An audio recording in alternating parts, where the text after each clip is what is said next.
안녕하세요. 말랑한 감성으로 깨어나는 여정, 말랑여정 우주방송국입니다. 식물은 정말 아무것도 느끼지 못할까요?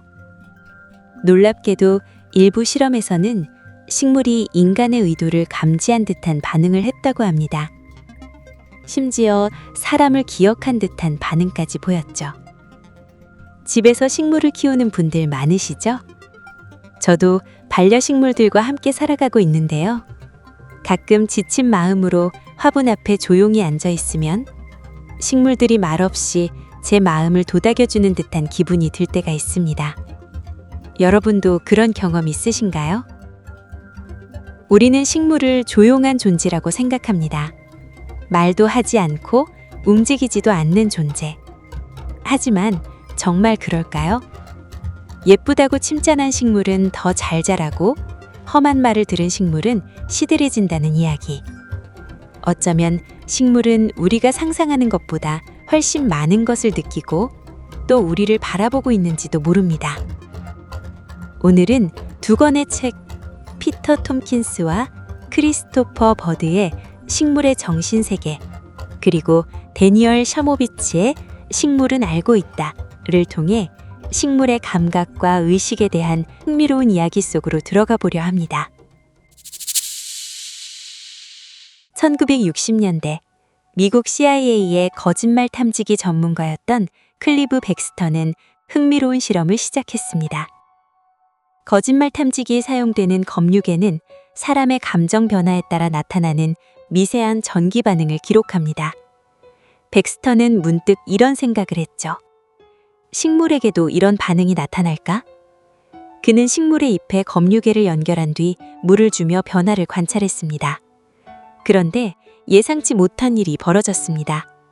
식물이 단순한 수분 반응 이상의 변화를 보였던 것입니다.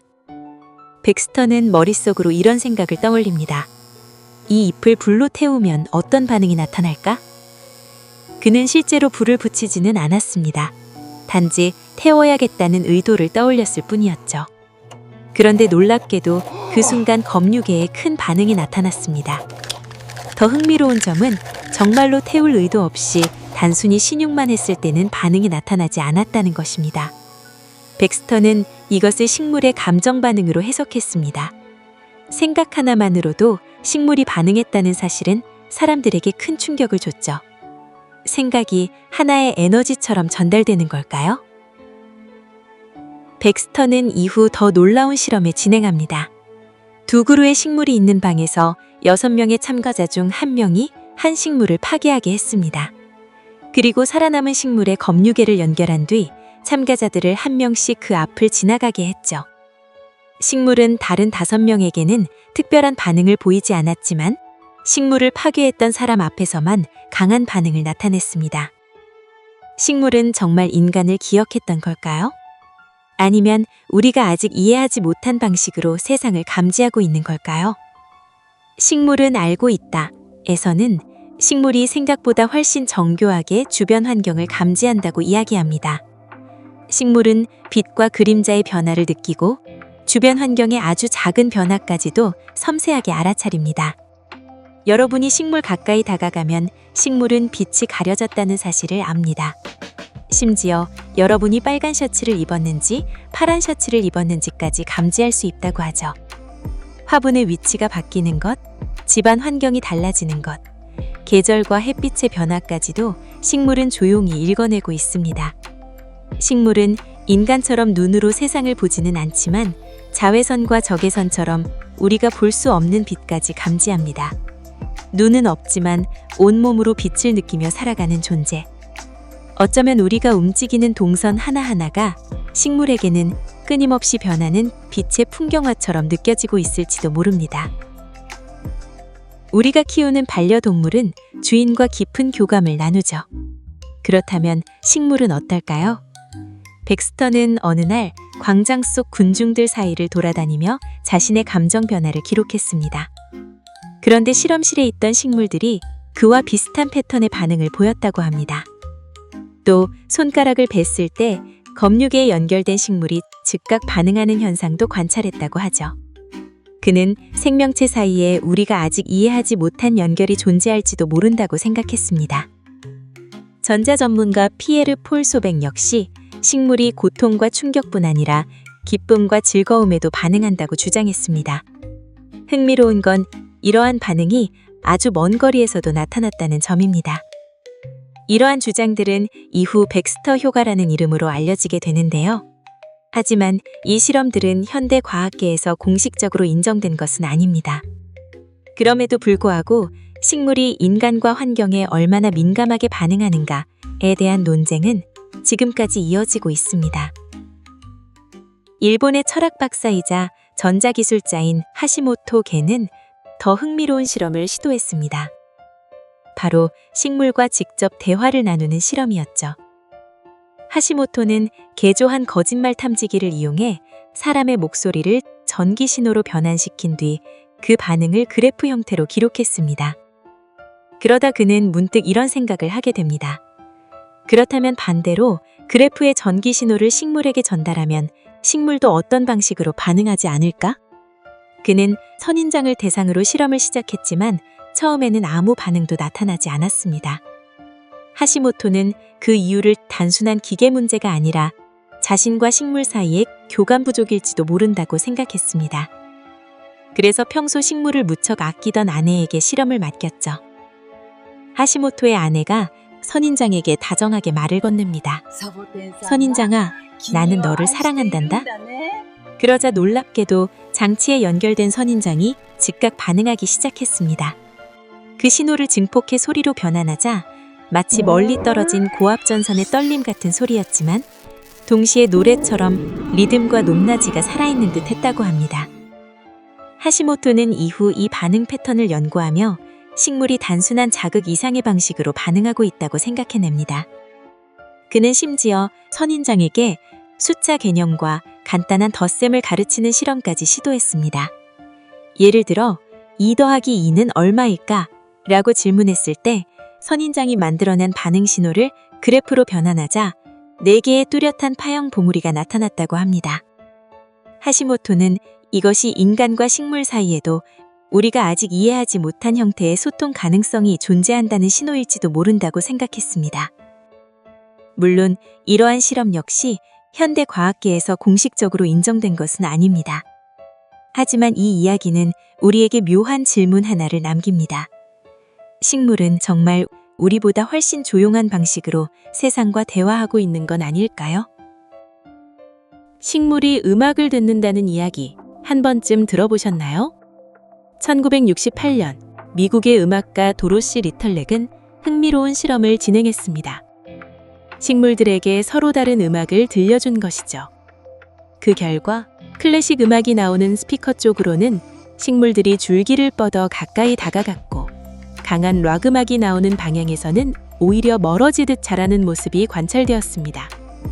또 클래식 음악 환경에서 자란 식물들이 더 안정적으로 성장하는 경향도 나타났습니다. 일부 연구자들은 이것이 식물이 음악 자체를 듣는다기보다 음악 속 진동과 주파수의 차이에 반응했을 가능성을 이야기합니다. 실제로 일부 연구에서는 식물이 특정한 진동과 소리에 반응한다는 결과가 보고되었습니다.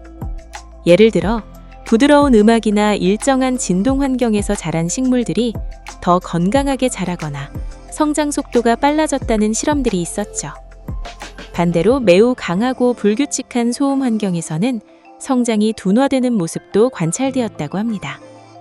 물론 아직 과학적으로 완전히 정립된 분야는 아닙니다. 하지만 식물은 우리가 생각하는 것보다 훨씬 섬세하게 세상의 파동을 느끼고 있을지도 모릅니다. 1950년 소련의 세뮨 키를리아는 생물체 주변에서 나타나는 오라로 알려진 빛의 형태를 사진으로 기록할 수 있음을 발견했습니다. 식물의 잎 주변에서 빛나는 형태가 나타났고 일부 사람들은 이를 생명 에너지의 흔적이라고 해석했습니다.